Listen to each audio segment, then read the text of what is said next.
आदाब नमस्कार, मैं शाहिद उमैर। स्वागत है आप सभी का सियासत टीवी के साउथ इंडिया एक्सप्रेस में। आइए देखते हैं मुख्य समाचार। तेलंगाना के मुख्यमंत्री रेवंत रेड्डी ने कहा कि राहुल गांधी को संसद में विपक्ष का नेता बनना होगा। उन्होंने कहा कि देश की जनता यही चाहती है। वे CWC के बैठक के लिए दिल्ली सोनिया गांधी के आवास 10 जनपद पहुंचे। तेलंगाना के सीएम रेवंत रेड्डी ने कहा, हमारी मांग 140 करोड़ भारतीयों के समान है। राहुल गांधी को विपक्ष के नेता के रूप में पद लेना होगा। राहुल गांधी महिलाओं और बेरोजगारों के लिए लड़ रहे हैं।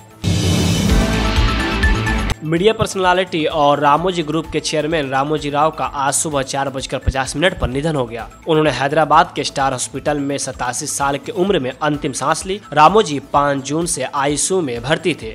वे हार्ट अटैक से जुड़ी दिक्कतों से जूझ रहे थे। रामोजी राव का पार्थिव शरीर रामोजी फिल्म सिटी में उनके आवास पर रखा गया है। यहाँ उनके परिवार, दोस्त और प्रशंसक उन्हें अंतिम श्रद्धांजलि देंगे। तेलंगाना सरकार ने राजकीय सम्मान के साथ रामोजी राव का अंतिम संस्कार करने की घोषणा की है। रामोजी राव मीडिया के क्षेत्र में बड़े नाम थे। उन्होंने 1962 में रामोजी ग्रुप की नींव रखी थी, जिसमें हैदराबाद स्थित दुनिया का सबसे बड़ा film studio Ramoji film city, Ushakiran movies, Mayuri film distributors, Margadarsi chit fund और डॉल्फिन ग्रुप ऑफ होटल्स शामिल है। रामोजी ETV नेटवर्क के टेलीविजन चैनलों और तेलुगु न्यूज़पेपर ईनाडू के भी प्रमुख थे। रामोजी को पत्रकारिता, साहित्य और शिक्षा में उनके योगदान के लिए 2016 में देश के दूसरे सर्वोच्च नागरिक पुरस्कार पद्म विभूषण से सम्मानित किया गया था। राज्य में हाल ही में संपन्न लोकसभा चुनावों में 35% वोट शेयर हासिल करने की पृष्ठभूमि में तेलंगाना भाजपा में कई बदलाव होने की अटकलें तेज है। इसमें राज्य से केंद्रीय मंत्रिमंडल में नए चेहरों को शामिल करना और पार्टी संगठन में कुछ बदलाव शामिल है।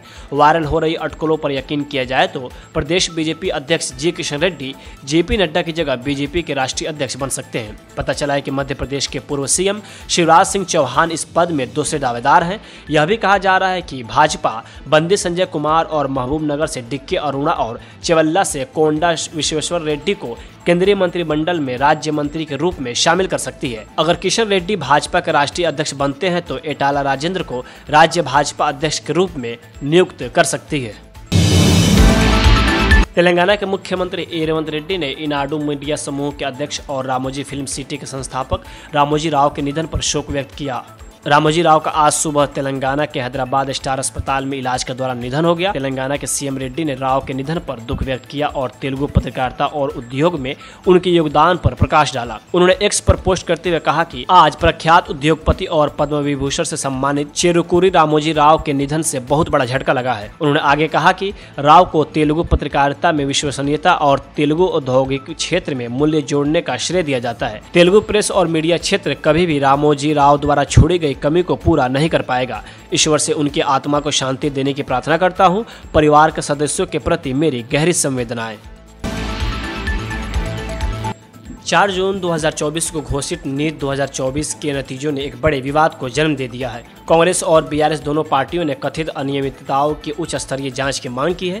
कांग्रेस विशेष रूप से CBI से जांच करने की मांग कर रही है। पार्टियों ने NTA द्वारा प्रबंधित परीक्षा प्रक्रिया की अखंडता के बारे में गंभीर चिंताएं उठाई है। कांग्रेस ने एक औपचारिक बयान में कई विसंगतियों को उजागर किया, जिसमें विभिन्न स्थानों पर परीक्षा के पेपर लीक होने की रिपोर्ट भी शामिल है। TPCC नेता और कानूनी सेल के सदस्यों ने 718 और 719 के सांख्यिकीय रूप से असंभव स्कोर के बारे में चिंता व्यक्त की है, जो कई छात्रों द्वारा हासिल किए गए थे। उन्होंने कहा, NTA द्वारा दिए गए स्पष्टीकरण को असंतोषजनक और पारदर्शिता की कमी वाला माना जा रहा है। इसके अतिरिक्त आरोप सामने आए हैं कि परीक्षा के दौरान समय की बर्बादी के कारण अनुग्रह अंक दिए गए हैं, एक प्रावधान जिसका सूचना विवरण में खुलासा नहीं किया गया था। इससे कई छात्रों को नुकसान हुआ।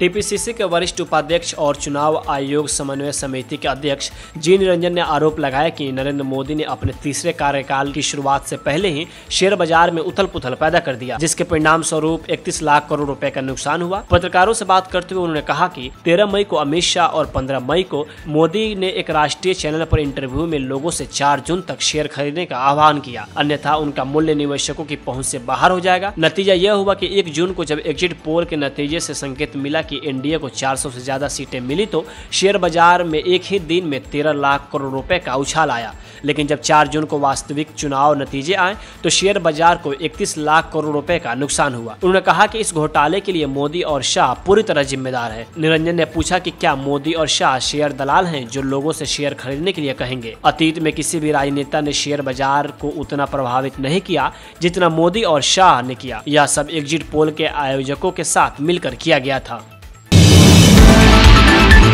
तेलंगाना के उप मुख्यमंत्री भट्टी विक्रमार्क मल्लू ने शुक्रवार को अधिकारियों से अतिरिक्त राजस्व जुटाने और राज्य की आय बढ़ाने के तरीके तलाशने को कहा और भूमि नियमितीकरण योजना की प्रक्रिया में तेजी लाने को कहा। कई एलआरएस आवेदन लंबे समय से लंबित थे। चुनाव अधिसूचना जारी होने से पहले ही यह प्रक्रिया शुरू कर दी गई थी। उन्होंने एलआरएस के तहत प्रगति की कमी के कारणों की जांच की। उन्होंने अधिकारियों को राज्य के खजाने में आय बढ़ाने की प्रक्रिया में तेजी लाने के निर्देश दिए। भट्टी ने शुक्रवार को सचिवालय में विभिन्न विभागों की समीक्षा बैठक की। खास तौर पर उन्होंने वित्त, राजस्व, उत्पाद शुल्क, परिवहन और आरोग्यश्री विभाग के कामकाज की समीक्षा की। भट्टी ने कहा कि एलआरएस केवल योग्य साइटों पर ही लागू किया जाना चाहिए। उन्होंने कहा कि योजना के तहत लाभ पाने के लिए अतिक्रमित सरकारी जमीन को नियमित कराने का खतरा है। उन्होंने हाउसिंग बोर्ड, राजीव स्वगृह योजना के तहत बनाए गए मकानों और उससे प्राप्त राजस्व का ब्यौरा मांगा। उन्होंने बिना बिके मकानों, भूखंडों और उनकी स्थिति का भी जायजा लिया। मुख्य सचिव शांति कुमारी ने शुक्रवार को वरिष्ठ अधिकारियों से ग्रेटर हैदराबाद में अचानक हुई मूसलाधार बारिश के कारण यातायात जाम की स्थिति को रोकने के लिए और अस्थायी निवारक उपाय करने के लिए तत्काल उपाय करने को कहा। ग्रेटर हैदराबाद में अचानक हुई मूसलाधार बारिश के कारण लगे ट्रैफिक जाम की रोकथाम को लेकर सीएस ने वरिष्ठ अधिकारियों के साथ समीक्षा बैठक की। सीएस ने कहा कि भारी बारिश के कारण शहर के निवासियों को गंभीर समस्याओं का सामना करना पड़ रहा है और अधिकारियों को तुरंत उठाए जाने वाले उपायों पर एक कार्य योजना तैयार करने का आदेश दिया। उन्होंने मौसम का पूर्वानुमान तुरंत संबंधित अधिकारियों और नागरिक समाज के व्हाट्सएप समूहों को भेजने और उन्हें समय समय पर बरती जाने वाली सावधानियों के बारे में सूचित करने की सलाह दी। उन्होंने बारिश से संबंधित जानकारी प्रदान करने के लिए एक उपयुक्त प्रणाली की आवश्यकता पर बल दिया। हैदराबाद शहर में लगभग 134 क्षेत्रों को संवेदनशील स्थानों के रूप में पहचान किया गया है। उन्होंने अधिकारियों से इस क्षेत्र में ठहराव को रोकने के लिए उपाय सुझाने को कहा। आंध्र प्रदेश विधानसभा चुनाव में भारतीय जनता पार्टी और जनसेना पार्टी के साथ गठबंधन में जीत हासिल करने वाली तेलुगु देशम पार्टी ने मुस्लिम आरक्षण को लेकर बड़ी बात कही है। तेलुगु देशम पार्टी के नेता ने कहा कि आंध्र प्रदेश में मुस्लिम समुदाय को दिया जाने वाला आरक्षण आगे भी जारी रहेगा। रविंद्र कुमार ने कहा, हाँ, हम आंध्र प्रदेश में मुस्लिम आरक्षण को जारी रखेंगे, इसमें कोई समस्या नहीं है। कि रविंद्र कुमार की यह टिप्पणी टीडीपी प्रमुख एन चंद्रबाबू नायडू की ओर से दिए जाने के आश्वासन के 1 महीने बाद की है। 1 महीने पहले चंद्रबाबू नायडू ने भी कहा था कि भले ही उनके सहयोगी भाजपा ने धर्म के आधार पर आरक्षण न देने का दावा किया हो, लेकिन उनकी पार्टी आंध्र प्रदेश में मुस्लिम आरक्षण जारी रखेगी। चंद्रबाबू नायडू ने 5 मई 2024 को पत्रकारों से बात करते हुए कहा था, शुरू से ही हम मुसलमानों के लिए 4% आरक्षण का समर्थन कर रहे हैं और यह जारी रहेगा। टीडीपी प्रमुख ने यह बात प्रधानमंत्री मोदी की ओर से लोकसभा चुनाव प्रचार के दौरान कहे जाने के कुछ दिन बाद ही कही थी, जिसमें पीएम मोदी ने कहा था कि वह दलितों व आदिवासियों और अन्य पिछड़ा वर्ग के कोटे को मुसलमानों को धर्म के आधार पर नहीं देने देंगे। साउथ इंडिया एक्सप्रेस यहीं होता है समाप्त। मुझे दे इजाजत। बाकी खबरों के लिए बने रहें सियासत टीवी के साथ।